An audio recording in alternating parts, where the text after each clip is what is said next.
All right, welcome to Banter Bliss, the podcast where we try to take marriage seriously, but not too much.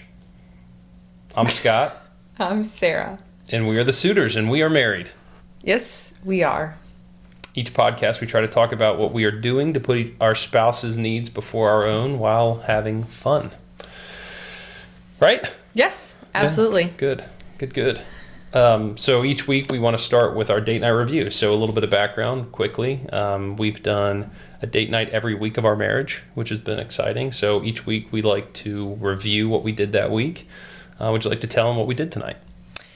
Well, it was a little bit shorter than usual. My parents usually both come and watch the kids, but tonight Mom was sick, so just Dad came and watched all 4 kids. So we actually went to a park. We pulled into the parking lot and Scott was like, dude, nobody wanted to come to the park? Wonder why there's no one here. There's an empty parking lot. And for the record, right now, this will probably air in a couple weeks, but it was, I think, 16 degrees, feels like 4 degrees. Wind chill of -3. It was I think it was 3 or 4 degrees. Yeah. So, empty park. We had the whole park to ourselves. Yeah, it was a gorgeous sunset. I thought it was French beautiful. Park. Little endorsement there here in Cincinnati. It's wonderful. Usually it's packed out, but tonight at golden hour, nobody was there. So. Just us. Yeah, so we did our date night photo there. We continue to have more and more to talk about every week. So the last couple of weeks have been a lot of just chatting and contemplating, our future and So we just went to dinner and sat and chatted, and then came home. Yeah. Well, because all the kids were here with Papa by himself. Right. That's right. So we came home. Sarah let me go work out. She got the kids in bed. I came home, and here we are. So each week we also like to talk about our love languages a little bit. So as a quick reminder, mine are physical touch and gifts, and Sarah's are quality time and acts of service. Wow. Quality time and acts of service. I couldn't think for a moment. I'm like, what are mine? That's right. That's right. So each week we like to review kind of what the other person did to kind of appeal to our love languages. So again, for me, it's as simple, kind of the physical touch piece is as simple as, just kind of back rubs as we're going to bed. Sarah will oftentimes not oftentimes, every night Sarah journals and reads her Bible. And I typically read mine in the morning. I try to shy away from using the word always because I don't want to set myself up for judgment one day. But I try to do my quiet time in the morning. But at night, when Sarah's doing her quiet time, I'll usually kind of lay next to her and she'll just kind of rub my back or whatever. So I always really appreciate that. So I appreciate you did that a couple times this week. So thank you. Of course. And I'm thinking which way I want to go, quality time or acts of service this week. But there were several times where I came downstairs and Scott had either cleaned it himself or rallied the troops to clean up for me. I come downstairs, I'm like, wow, the kitchen's clean. Wow, the different rooms are clean, and I always very much appreciate that. Yeah, so Zion's been sick for a couple days, and so Saturday we didn't get to take him to basketball practice. So Saturday we did a lot of cleaning. Yes. And a lot of working on the podcast and doing that kind of stuff. We launched our official Instagram on Saturday, I believe. Yeah. Yes, so yes. Go us. Well, go Sarah, because she's the one who did the whole thing there. No. But anyway, so we had a lot of quality time that day as well, working on a podcast. So yeah, definitely cool. All right, so our weekly topic this week: listening versus fixing. So one of the things that we try to just do also with each of these is just kind of touch on something that we think probably is a little bit of at least somewhat of a conversational topic within other marriages. So the whole listening versus fixing piece. I want to preface this by saying, and if you're a guy out there or a husband out there, please don't take this the wrong way. I'm one too, so I'm in your community. We're not bright. Full stop. We're simple creatures, and oftentimes that manifests itself as being aloof and kind of thinking that there's only one way, and it's to move straight through the brick wall. So listening versus fixing, this concept is something that I'm sure has been around since the beginning of time. when the first problems that a wife brought to her husband were first communicated. So we had a conversation about this a couple months ago where I did my best to explain to Sarah why I think listening versus fixing is a difficult concept for husbands and wives. And my explanation, and feel free to comment and let me know how you feel about this, and you feel free to comment and let me know how you feel about this. My explanation was this. If I have a problem, that problem weighs on me until I fix it. That's just how I think most men are programmed. If we have an issue or a problem... I have no idea. Right. Don't look at me. I don't know. This is breaking news for Sarah, by the way. I think most men, I think that's why a lot of men can be confrontational. And sometimes it doesn't come out the best way. But I think most men are typically, if they face a problem, they want to fix it, and then the burden kind of lifts, right? We, believe it or not, we carry a lot of things around with us. If a guy's ever like removed or quiet, he's probably thinking about some sort of problem that he's trying to fix. So this concept of listening and not trying to fix, I tried to explain to her why and again, believe it or not, I'm not a PhD in this arena. I tried to explain to her why I think, at least for me, that is a difficult concept to just listen. And this is, I think, what we netted out at. When Sarah brings me a problem, very often, my interpretation of that is that she wants me to share in that burden with her. And so for me to listen and to truly engage and to do so, what's the word I'm looking for? To do so genuinely listen to the problem and absorb it. I'm going to take that burden on. I'm going to feel that burden, and I'm going to want to get rid of that burden. Because when I feel burden, I try to fix it. Yes. And I do whatever I can to fix it.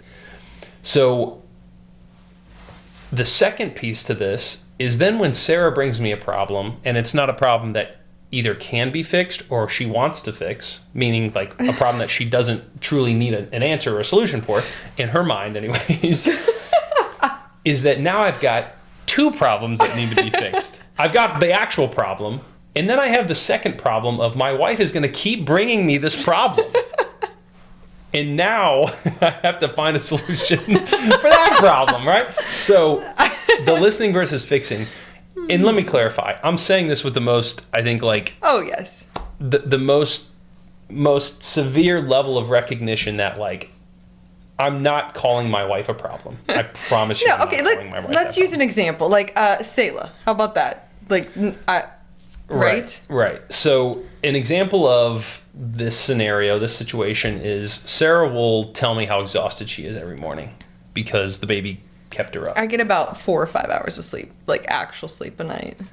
Right. So she doesn't get much sleep at night.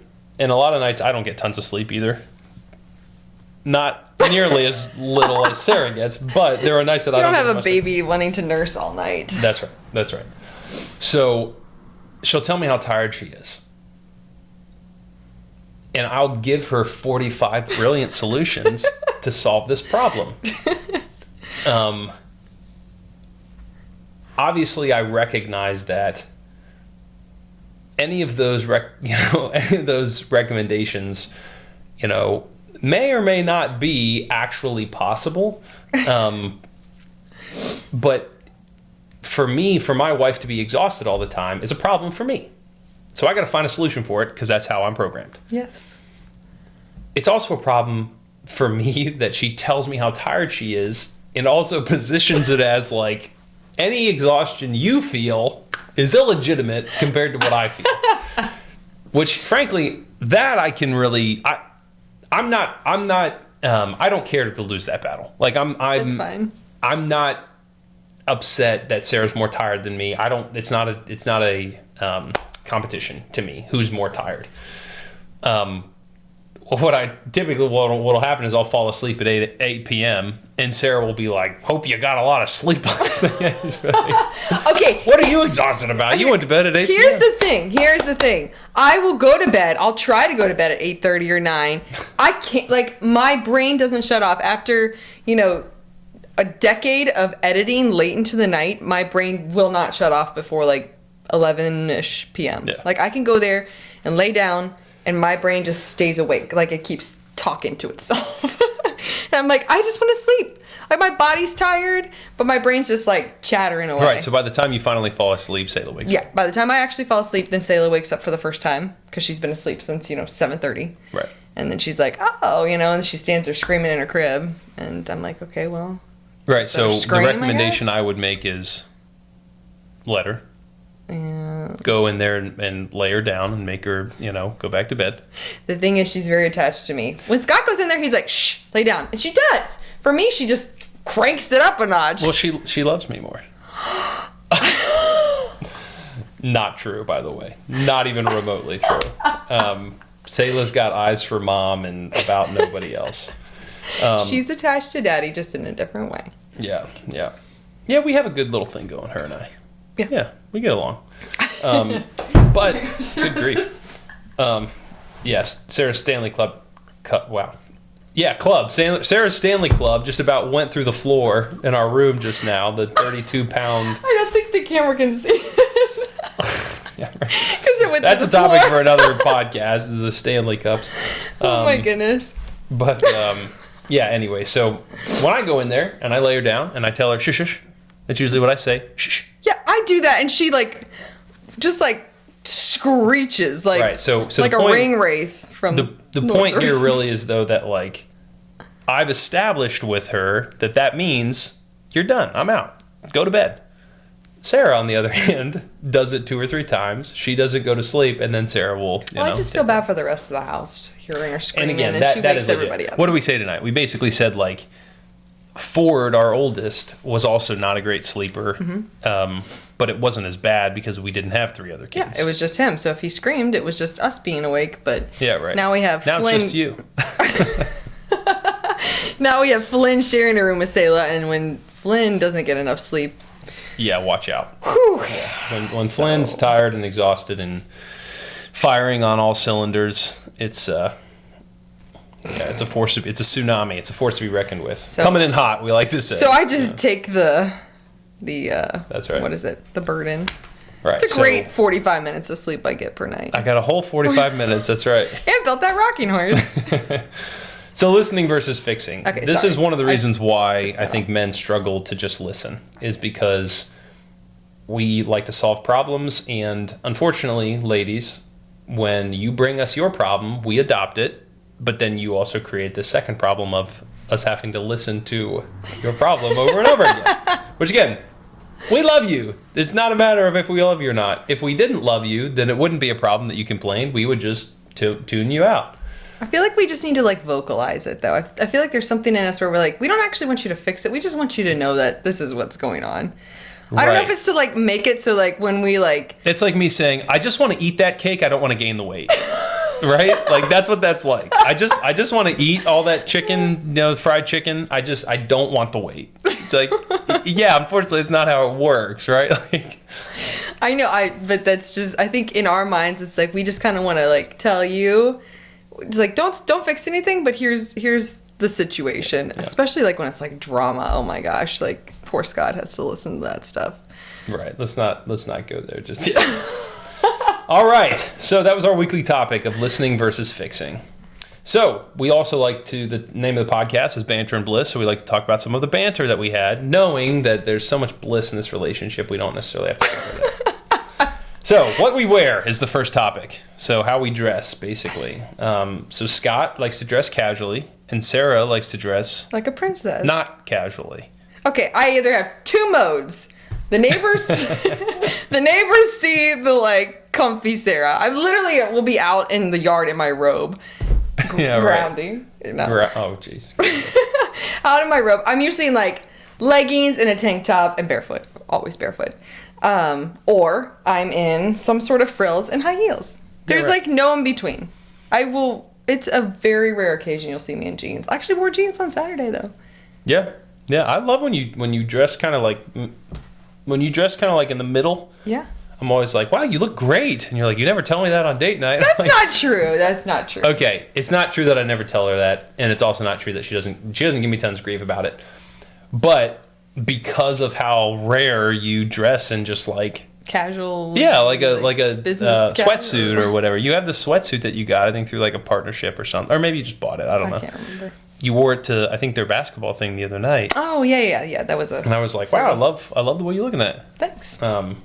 So I like to just dress comfortably, right? So all day at work, we kind of have like a business casual type of approach, and I love athleisure clothing, so I have a lot of like, guys out there who think, not a manly man to say this, whatever, I don't care, they're comfortable. Lululemon's like dress slacks, their athletic pants, their athleisure pants are the most comfortable business casual pants. Several of the pastors at our church, including the head pastor, to start wearing them. So right, you're welcome if you're watching this. I'm joking. Please don't kick us out. That's right. So they look like dress pants. I think I got one of the pastors a pair of pants for his birthday. And they're super comfortable. They're great. They're super comfortable. I'll typically wear those or a pair of comfortable jeans to work with like a sweater or a polo shirt or a button down or something along those lines. So when we go out on date night, usually I'll ask Sarah, like, do I have to dress up for this? Like, do I have to dress nicely? And so it's nice sometimes we take our date night photo early. And then we go do something, and I can wear whatever I want. But there's a couple of funny things that happened early in our relationship, frankly, early in my life, that I'm kind of still cashing, or still, what is it? What's the phrase I say? Sarah writes checks that I have to cash. I'm still cashing these checks that I wrote, early in my life. One of which was I dressed like a slob at church for about a year and a half before Sarah and I started dating, I think. Fixed it. And she did a good job of kind of reeling me in and, formalizing me a little bit. I think Bible college probably played a role in that too. Probably. But one night we have this special Christmas service every year at church, and I wear shorts to it. Wore shorts. I wore shorts to it. Freezing cold, first of all. He would get on me for wearing, the inappropriate. I still do that, by the way. I still give you a hard time. Like, oh, you're in shorts and a tank top and it's 2 degrees. I'm like, right. He does it too. But he wore shorts, and was it just like a t-shirt? No, I think I wore like a polo shirt or something. But still, like shorts to church. Come on. For like a very formal event, I was just like, oh my word. Yeah, right. It was like. This was like very early on in our. Yeah, right. Relationship. Right. So I wasn't sure how to like approach this, but how would you say you handled that? Not well. Let's be fair. We weren't married yet too. So there's other kinds of tension already there too. And you were about to head off to college. That's true. To Wisconsin. True. You're leaving me. That's true. So I was already not happy that. So that was the first check. The second check is that I remember as like an early, not early, but like as like a 12th grader, an 11th grader, 12th grader, really loving when I saw girls wear dresses. Because at public school, girls didn't wear tons of dresses. And if I went to public school with you, I'm really sorry if that offends you. Or if you're like, I wore dresses all the time. It's like, I'm really sorry if I'm saying something that you're offended by. But I remember thinking man, I wish I could date a girl who would wear sundresses or who would wear dresses. You never told me that. Surprise, yeah. So this is check number 2 that I've been cashing since we got married, which is great because I love that she dresses uniquely. That people compliment her every time we go out. She'll ask me most of the time anyway. She'll ask me what do you think of my dress? And I'm like, oh, I like it. It's not my direct cup of tea or whatever. And then inevitably she'll get 15 compliments on it. Everywhere we go, multiple girls will be like, I love your dress. And I'm like, me too. All right, cool. Anything else on that topic? What we wear? No, not so much. So. Okay. So our second topic of banter, when Sarah asks me if I want her to go pick up pizza or if I want to. So when she asks me, hey, do you want to go get the pizza or do you want me to go? Wait, rewind. Yeah. So every week. Oh, yeah. Every week on Thursday, we have a family movie night, pizza and movie night. And in the summer, it turns into pizza and park night. But right now, it's freezing. So one of us has to go pick up the pizza, usually. We don't deliver it. So, go ahead. Yeah, every Thursday. Usually, so I work from home Tuesday, Thursday. And every Thursday, if I have calls kind of like late into the afternoon or whatever, we'll try to order the pizza as close to like 4:30 as we can, so we can go pick it up right when I'm done at 5. But basically, Sarah sometimes will, like, I'll come downstairs, and keep in mind, I can hear usually about 60% of like the chaos that's going on downstairs when I'm up here working. So I'll go downstairs and I'll usually say like, "Hey, what's the deal with the pizza?" or whatever. And Sarah will give me this. She'll do this to me. "Do you want me to go pick up the pizza, or do you want to?" And I'll be like, "Oh, why don't you go get it this week?" I'll be like, "Do you want to take any of the kids?" "No." Yeah, right. Usually, it's fine. And you know what? I will just crank up whatever song I want to listen to. Little Carrie Underwood. Just jam to it. That's yeah, right, the most random stuff, like my 2007 playlist or That's something. Right. That's how old I am. Yeah. So, anyways, usually I can tell if it's like one of those, "Yeah, you better go get the pizza" kind of nights. Listen, by Thursday, I don't know what it is, but it's like we are kind of ready for the weekend, I think. Which is just more chaos, though. So yeah, but at least we're in partnership with the chaos. You're not like at work. Yeah, that's right. That's right. So it's it's nice that I'm already at home. I have about a 20-minute commute. So if I'm already at home, then I can literally like jump out of my meeting and come straight downstairs, which is great. All right. So lastly, for banter here, medicine versus oils is the last topic. So Sarah or like really, just holistic stuff in general. All right, okay, fine. General. Holistic healing, whatever voodoo we want to call it. So again, Sarah is what you would call a crunchy mom, right? And I'm proud to be. And I'm what you would call the opposite of crunchy dad. You're getting there because you start asking for things like. Yeah, that's true. Yeah. And our kids are like, "Mom, can you give me a detox bag?" I did bring home Oreos the other night. Yeah. Yeah, I brought home some Oreos. Okay, Scott had the flu last year, or whatever, in 2022. I keep saying last year, but last year's 2023. December of 2022. Yes. And I was doing all this stuff to like help him, and then he just kind of like plateaued for a while, and I was like, "What the heck's going on?" Like the kids got better way faster with the flu than Scott.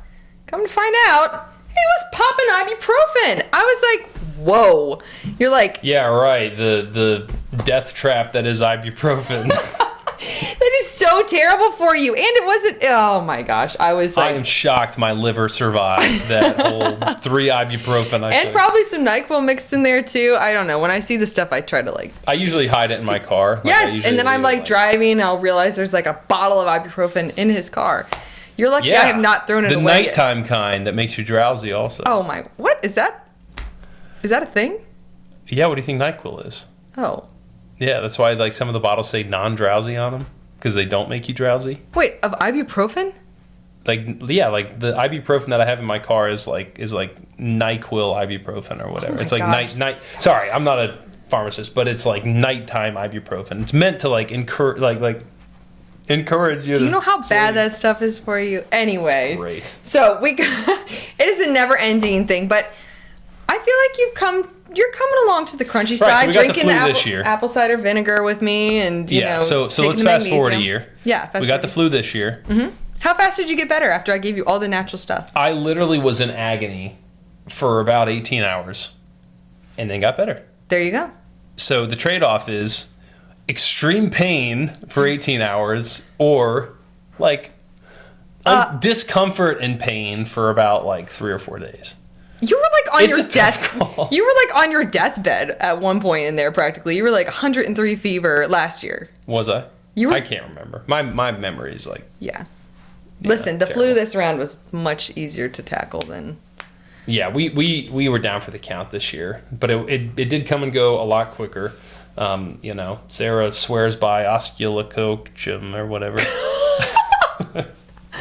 I'm not gonna. She's not even gonna try. I'm not even gonna attempt it on here. I can say it when I'm not like under pressure here. Yeah, right. Anyway, so one of the things I always like to say to Sarah is like, what oil is gonna make me taller?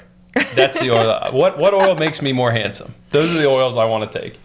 So that's I like to give her a little bit of grief, but every once in a while, if I'm like extreme headache, if it's not like an actual sickness, I'm just like just like wrecked, I do take ibuprofen because my head is killing me or something along those You gotta lines. tell me, So, because I got all the voodoo if it's like or 10, whatever. if it's like 10 a.m. and I'm at the office, I can't have you bring me. I will bring it up for you. Lavender and lemon juice or whatever. Look at you. You know what you need. Nailed it.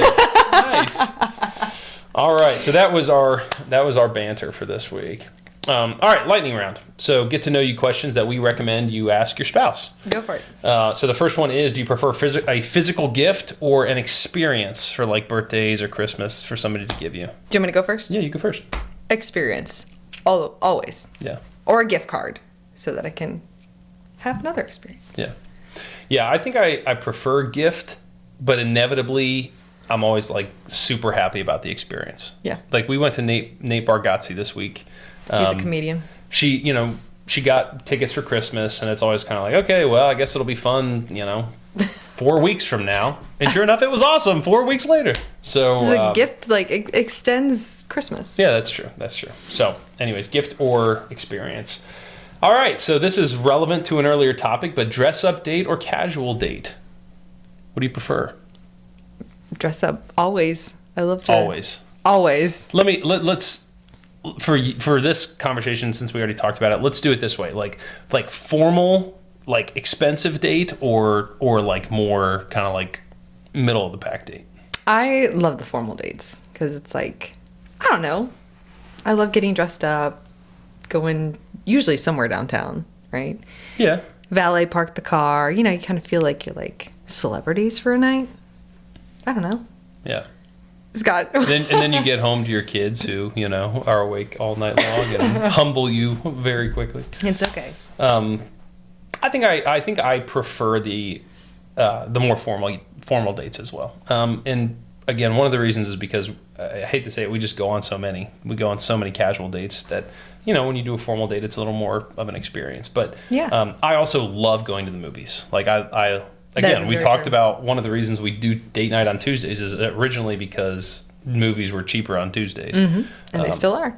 And they still are, but we never go anymore. We don't. I have a very hard time sitting still. Like, I'm trying right now. But I have a hard time sitting still. So when Scott's like, oh, this movie's 4 hours, I'm like, oh my gosh, Gone with the Wind. No, I'm kidding. Oh my. I'm kidding.